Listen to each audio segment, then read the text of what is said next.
Principle number one, becoming recruiter-in-chief. It's been well over a decade now. I was in St. Louis, Missouri, speaking to a group of engineers at the Engineers Club of St. Louis, Central West End, beautiful part of town if you're familiar with St. Louis. I'm up on a stage very similar to this, tables of 8, probably about 100 people in the room. I would say of the 100 people in the room, probably 98 of them were engineers between the ages of 25 and 35.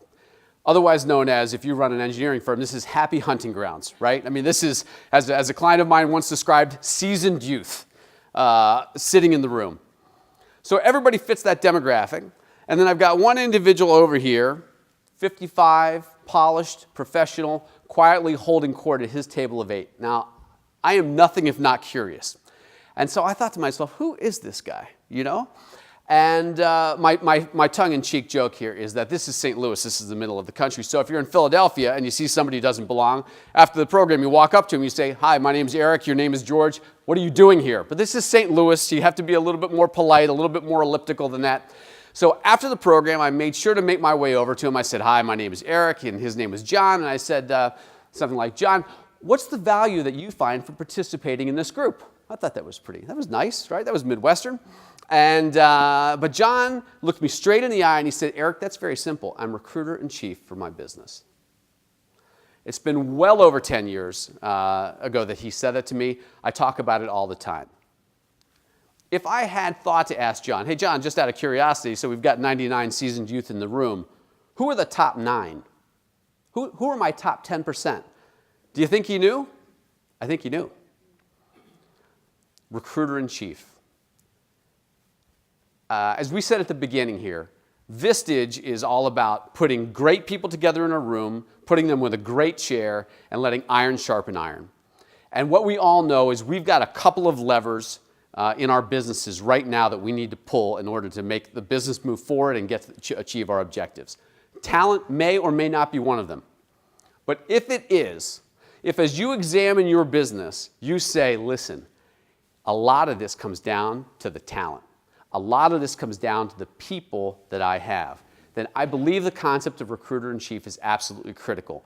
You've got to be a recruiter-in-chief. You've got to own the importance of recruiting. You've got to do some of it yourself. Your CEOs, you don't have time to do all of it. You've hired people to do most of it, but you've got to do some of it. And you've got to model for people that we're recruiting all the time. We're recruiting all the time. We're always, always, always looking for top talent, whether or not we're hiring. And I'm going to pay that off a little bit more as we go. Principle number 2, get your leaders to deal with poor performers. Okay, so here's another case study. And this was 15 years ago. I was working with an architectural firm, and the fact that it was an architectural firm ends up being important to the story. And at that point, in addition to search, I was doing consulting. And I really just do retained search now. And this firm hired me to come in and help them develop their leaders. Right? In every firm, basically, you've got executives, you've got middle managers, and you've got staff. And they had a problem where the executives were doing the manager's job, the managers were doing the staff job, and the staff job were like minimum wage gophers running around. And we needed to do some organizational chiropractic and get everybody kind of lined up back in the right roles. We did a whole bunch of stuff, 6 to 8 months of work, a lot of blood, sweat, and tears, did a lot of good work, and really got people lined up, and a lot of people got better. It's a 30-person firm.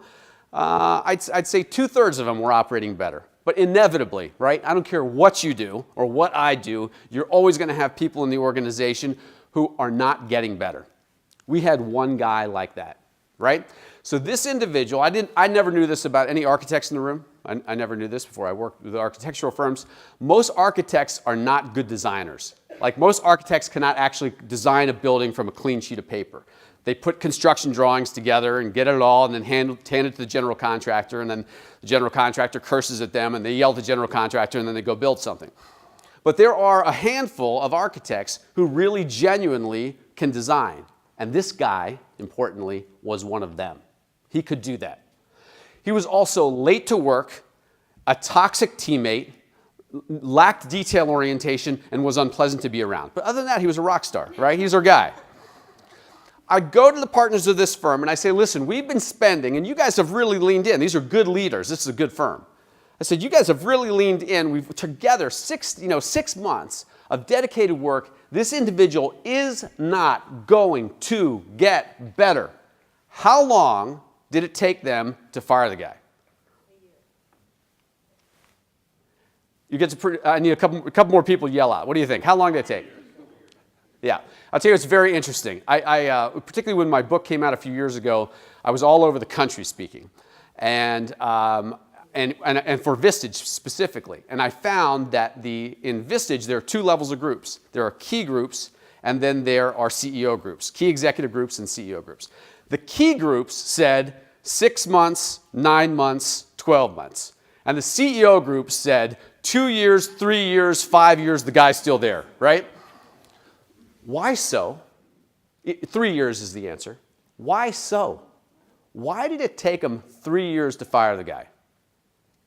Again, well, it's another group participation opportunity. Why do you think it took them 3 years to fire the guy? Sorry? You were afraid that you would have lost the whole project. Would have lost the whole project? Okay. It's pretty entrenched with the clientele. Entrenched with the clientele? See the genius and you figure you can somehow fix that through the challenges. Think about this in your own, yes, absolutely true, but think about this in your own business. And the key is, he was a designer, and most architects aren't designers. And it took them 3 years to fire the guy because they couldn't find anybody to take his place. Right? We're not afraid to deal with, listen, we're CEOs, we're business owners. We may not like conflict. We got over that a long time ago. If I have to have a conflict in order to move the ball forward, we'll have some conflict. I don't have anybody to take your place, I got a problem. Recruiter in chief. Now think about this for a moment. If it would take you or me 3 years to fire the guy because we don't have anybody to take their place, how long, if your firm is big enough and if you have levels of management, how long is it taking a mid or even a mid-senior level manager to fire that person? Forever. Forever. Because they're tolerating a lot more than you and I would tolerate. But when we have a bench, all of a sudden, we've got an enormous asset. And yes, it is about recruiting because we have needs and opportunities, but what we also have is an asset that we can bring into our organization and tell our leadership and tell our managers, look, we've been working really hard to have these people on the bench, whether they're in our organization or just in our networks. We've got the talent, or at least we know where they are. What's the 90-day plan to get this guy better or get him out? 6-month plan, 12-month plan. A 12-month plan still has a 200% improvement, right? In the amount of time it took us to deal with the issue. Bench, talent pool, farm team is my phrase, whatever you want to call it. It's a strategic asset for not only bringing the best talent into your business, but also for getting the worst talent out. So principle number 3 is always build your farm team. I'm a big baseball fan. And, in Major League Baseball, if you have a player go down in the morning, right, in Philadelphia, you have a player go down in the morning during the season, by that evening, somebody from Florida or from Reading or from the Lehigh Valley, somebody's got a uniform on, they're out in the field. They've got a farm team. We don't necessarily have farm teams of employees who are ready to step up, but we have to have a network. We have to have a network. So I'll tell you a quick story here. I have a client of mine who owns a manufacturing company, and for any of you who have blue-collar employees, a blue-collar employee segment in your business, you're dealing with personnel issues that are beyond the imagination of most other people, right? I mean, it's all kinds of stuff. And the CEO of this business just got sick and tired of being sick and tired of having people not show up for business and flunk drug tests and having the cops show up. I mean, it just went on and on. And so he got an Excel drive on the common drive of his company, and he created a sheet for every manager, and he said, every month in our management team, we're going to go over who's on your farm team. Who have you interviewed this week, or this month, that potentially could come work for us? I'm not saying we're going to hire them. I just want to know that you've interviewed them because we're going to have a farm team. Now, for us, if you're a white-collar organization, professional services, that type of environment, we may run into different challenges. or different situations. But here's what I think is the key principle. We've got to be recruiting all the time. We've got to build a referral source. We've got to build people that we can go out to who at any one time either could come work to us or could quickly help us get to the people who do. There's a really interesting couple of ratios that comes from the life insurance industry. And life insurance has been doing the science of hiring since the 1950s. I mean, they really, in a lot of ways, they're way, way ahead. So here's their number. If I'm a sales manager in the life insurance industry and I need to go build my team, which is really all I do, that's my job, and I have to go cold. I've got to make cold calls out to folks just to try to recruit people. The number of calls that I have to make to actually have somebody sign a contract and start selling for Northwestern Mutual or Mass Mutual is 200 calls, 200 cold calls to get one contract signed. If it's warm referrals, if I can call referral sources and have them refer people to me, it's 6 to 1. Everything's about time for us. Everything is about time. We have limited time. If I'm asking you to be recruiter in chief for your business, that's fine, but you got, 49 other things that you have to do as well. Tell me about your referral network. Do you know who the best people in your industry are? And I'll tell you what, just like so many other things, when's the best time to be recruiting? When you don't need to hire anybody. When you don't have any room in your organization. When things are going well, or at least you got some time. And then the question is not so much, hey, do you want to come work for me? It's asking everybody, who's good? Who do you respect? Who's making a difference? Right? What are you hearing? And it's calling those folks, making a contact. I do retained search, so a big part of what I do is I'm on the phone and I'm talking to senior executives all the time. And every single day, this afternoon, if we will wrap up here, I'll grab some lunch, I'll go back to my office, I'm going to make some calls for a $200 million Tier 1 automotive manufacturer based in the Midwest, and I'm going to call a number of executives and I'm going to tell them what is true. I've heard your name from one or more of your colleagues. They say you're excellent. I just want to introduce myself and hear what success looks like for you. Do I want to recruit them? Maybe. But what I definitely know is I want them in my network so that when I do have a need, maybe it's them or they know somebody. And we all know the best people know the best people. I'm going to talk more. We're going to interact more. This is the key.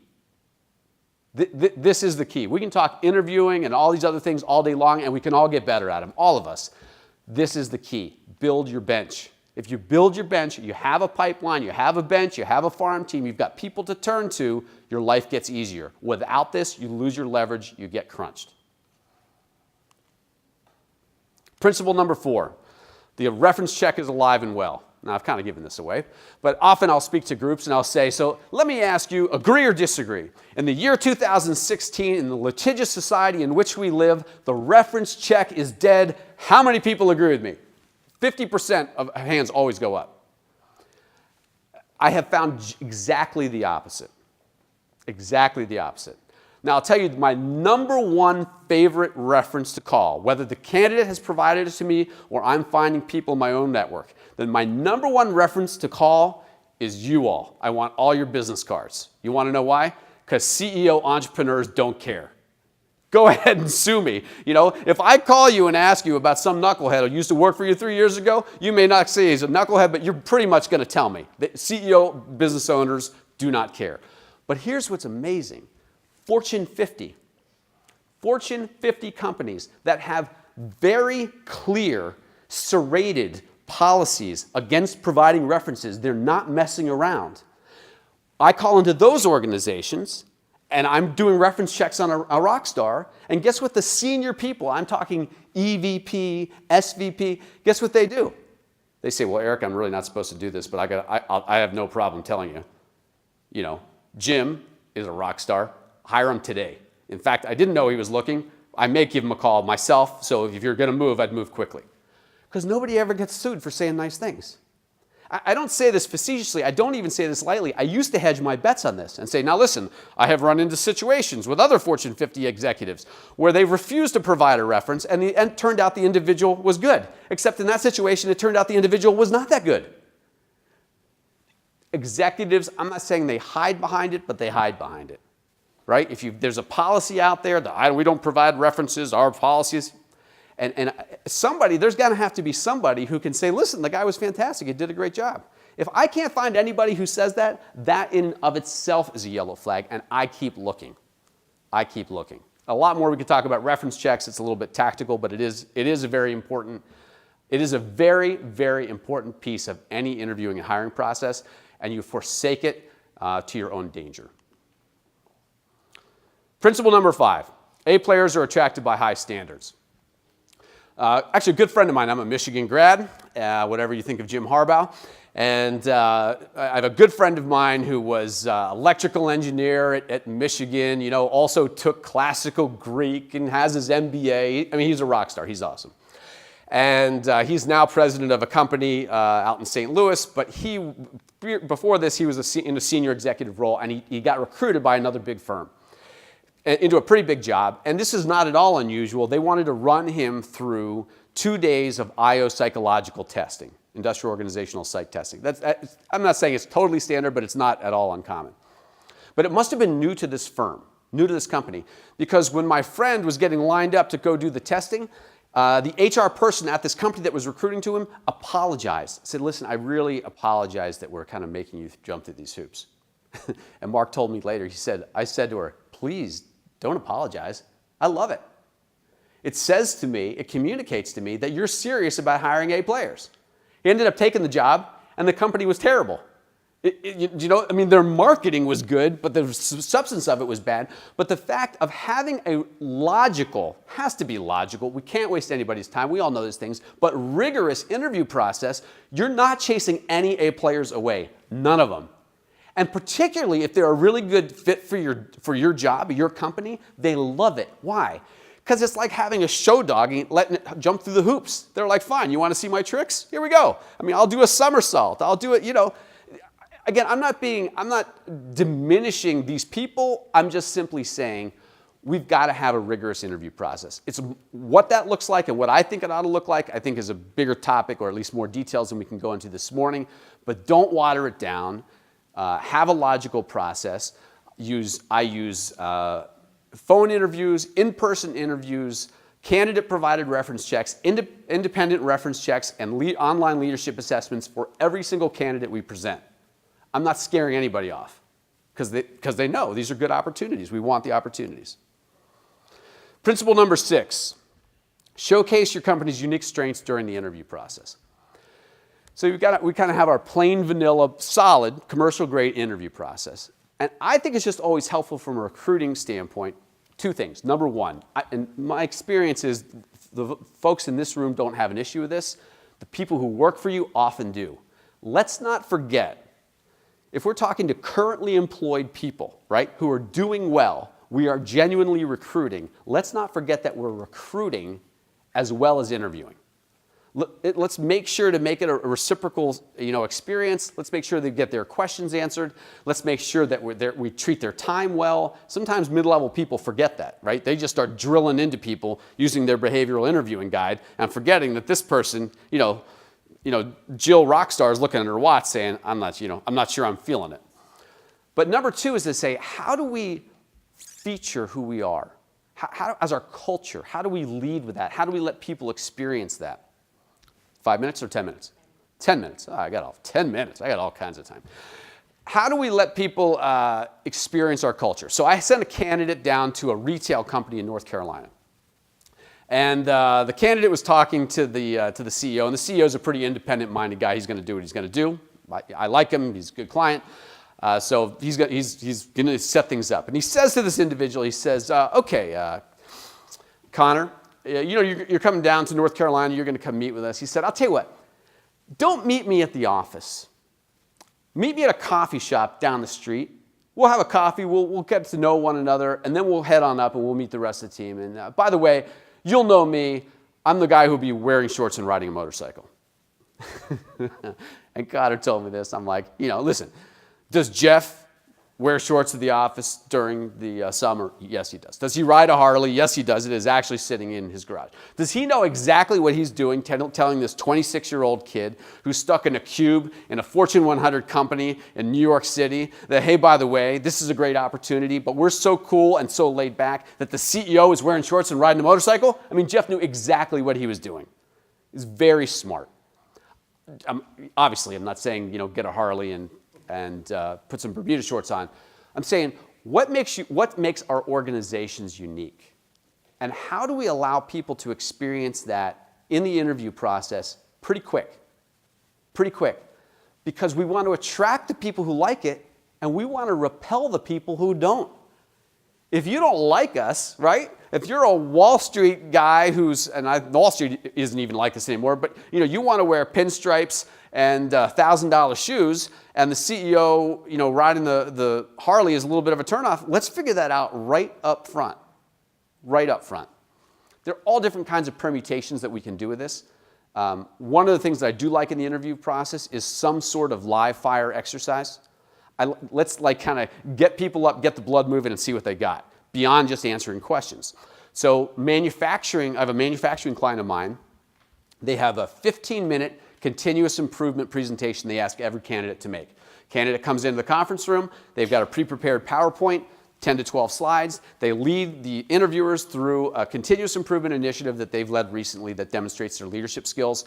No more than 15 minutes, 15-minute a question and answer, and then we're on to the day of interviews. It's great. Why? Because every manufacturing firm is about continuous improvement. That's what manufacturing is. So if you can't talk to continuous improvement, then you're likely not a fit. You're certainly not a fit for this client.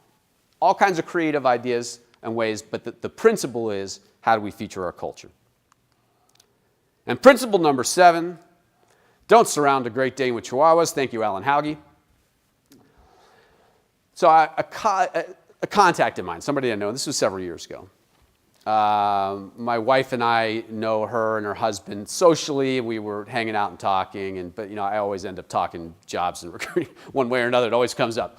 And so I was talking with her, and I said, so how's it going? How's life? How are things at the office? She said, hey, really pretty good. She said, I just got my performance review. I said, how'd you do? She said, really well. I said, that's terrific. And they use, I don't know if you're familiar with this 9-box performance appraisal system.